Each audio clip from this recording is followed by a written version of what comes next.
Good evening. Today, it emerged that an alleged illegal migrant escaped from a deportation flight and ran around the tarmac at Heathrow Airport.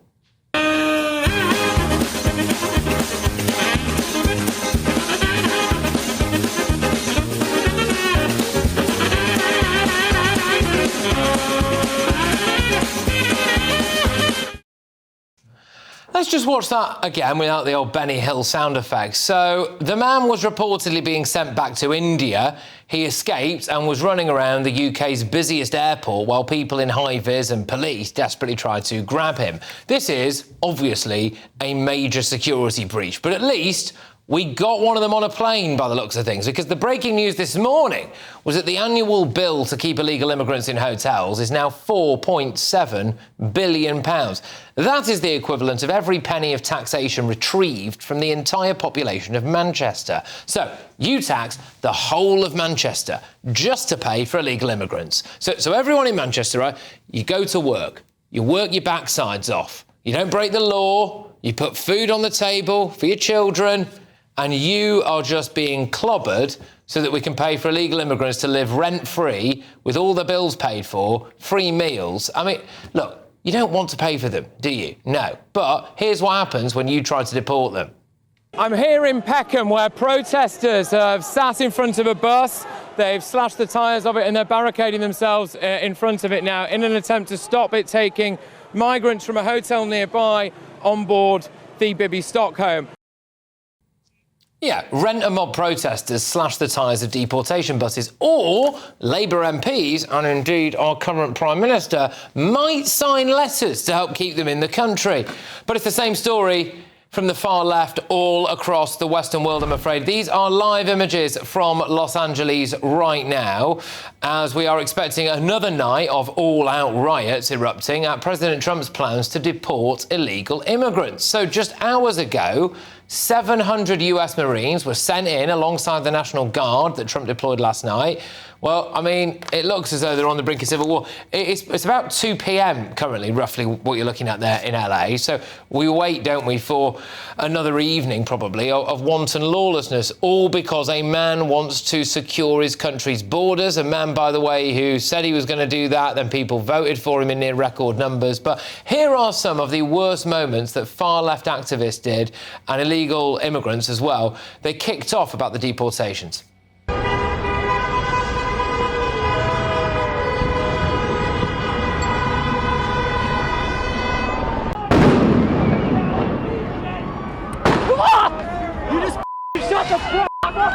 Tensions rising high as Well, grief. And here is how the left-wing media described it. So get ready for the iconic phrase again. Demonstrations have been going on right outside the Federal Detention Center. Most of those demonstrations were very peaceful. They were chanting. They were. Yeah, well, there we go. They're mostly peaceful, aren't they? I hope that President Trump faces that mob down, and we need to do the same in Britain. Latest figures show that there were 32,345 asylum seekers staying in up to 210 hotels. It costs £41,000 a year to house each of them. Most of them need to go, and Britain needs a leader that will stand up for British taxpayers and not cave in to a rent-a-mob of hard-left activists. They're not the ones paying for them, are they? Let's get thoughts from my panel this evening. We've got political commentator Emma Trimble, got former Conservative Party chairman Sir J. Berry, and, of course, as well, political commentator Andy Twelves. Emma, I'll start with you on this. It does appear that at the moment, all over the Western world, if you try to deport illegal immigrants, then it kicks off, doesn't it? What's the problem here? How do we solve it? Well, I mean, I think in the United States especially, but increasingly so here, it's organised far leftist movements that have a non-peaceful agenda. It's, if everybody remembers the whole fiery but peaceful scene of the reporter with the fires behind her. Yeah. We're seeing the same thing again. I mean, these are not peaceful protests, these are riots. I think President Trump is absolutely right to send in the army to deal with it, to stop it from breaking out into further chaos, because it's obvious that law enforcement can't keep a handle on it. They were literally smashing up and torching police cars.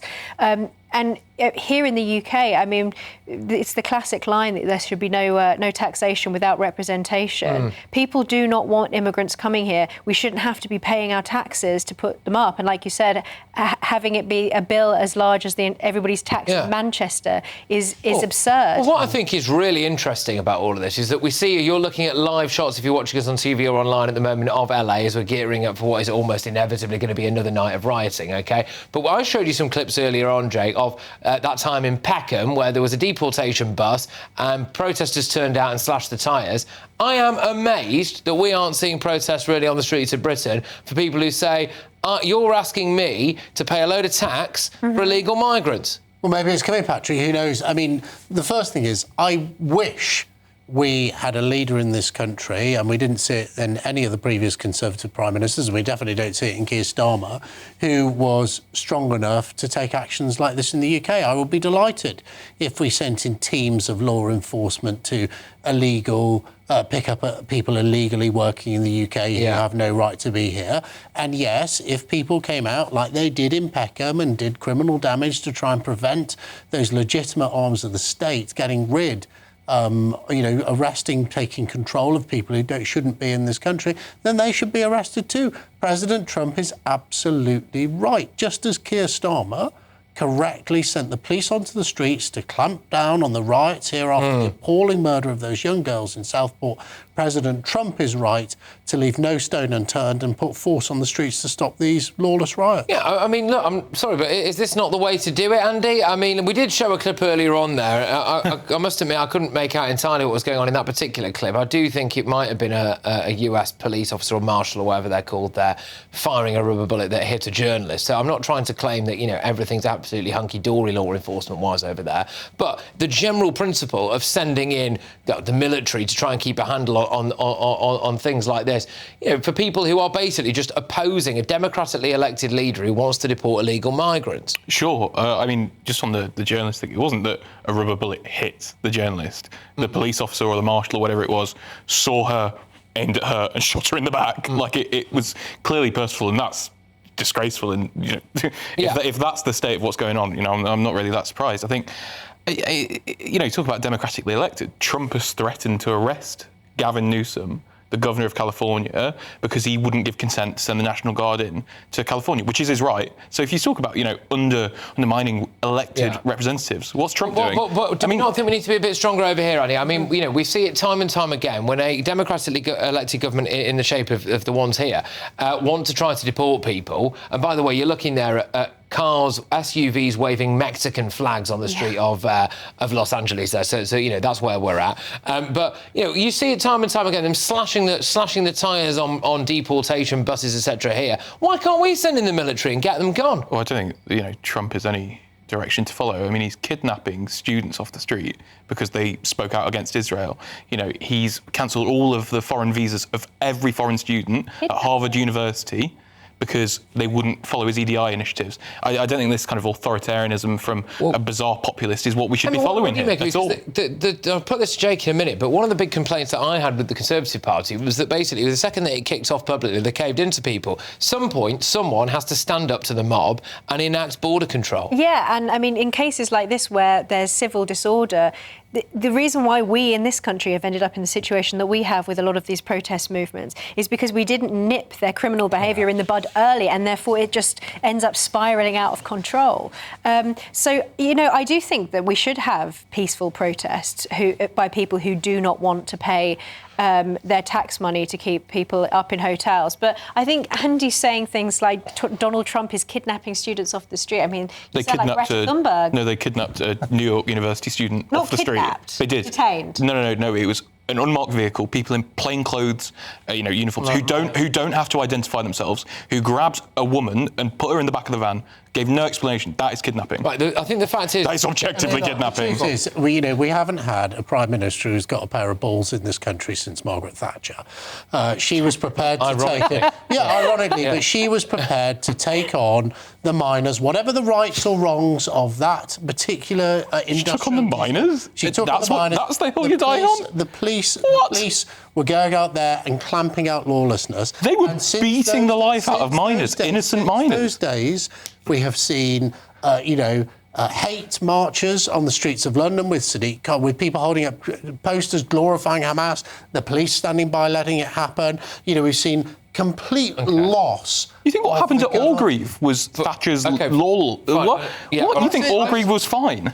You think that was the police, you know, getting back civil society to its good past? Orgreave was disgusting. You had a prime minister. Strong enough to stand up for. She sent police officers into communities to rape women. That's just dead. It's gone. All right. Spy cops. Spy cops.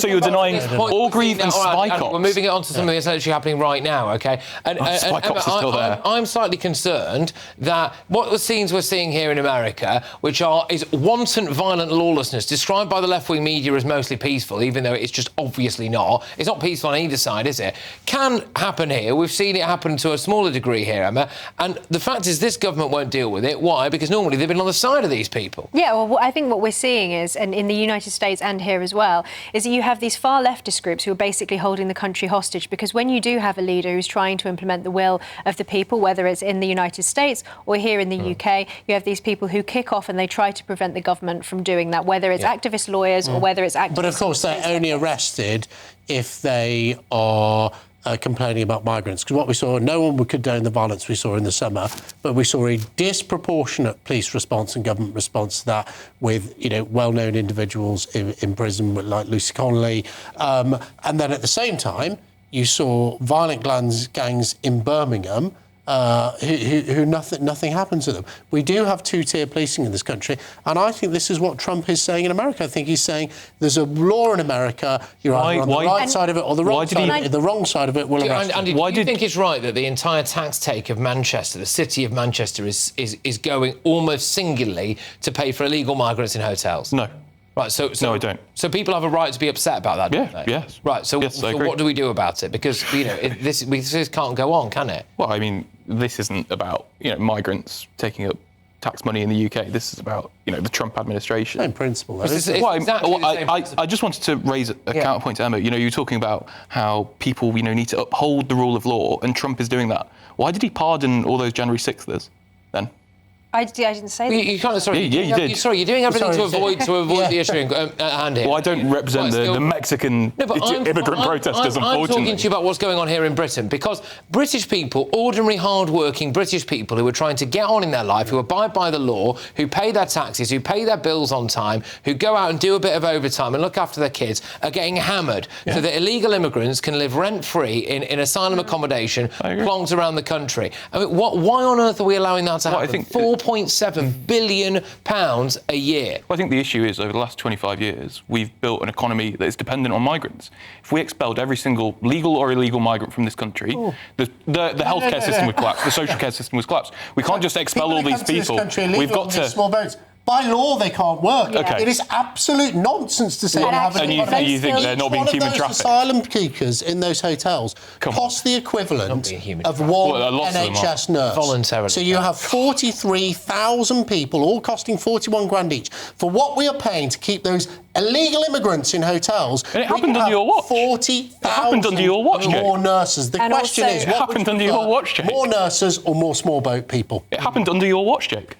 Well, also, those low-skilled migrants are taking more from the economy than they're putting in. Correct. So it wasn't me that let them in. It wasn't me that built the economic environment for them to come in. The reason why we didn't see mass deportations under the Tories, and the reason why we're not going to see them under Labour, is because they're worried about scenes like this that you're looking at live now in America, and no one's got the bottle to put this to bed once and for all, to face these people down, to do whatever it takes, to say, we're doing it, it's my way or the highway, and if you don't like it, you can join them on that plane to Mexico, wherever they're from as well. This is a serious watershed moment. Be interesting to see what President Trump decides to do about this, but I think, you know, we're going to have a look at this here. If you can't get people, illegal migrants, who have failed their asylum claim, out of a hotel in Peckham without basically... get them on a plane at Heathrow, and you can't even get an Indian chap on a plane in Heathrow without him running around the tarmac. If you get them on a plane, you can't keep them on the plane. Yeah, it's shocking. It's shocking. What you are witnessing right now is going to be a watershed moment in the history of Western civilization when it comes to illegal immigration. We'll keep you bang up to date with it right here on GB News.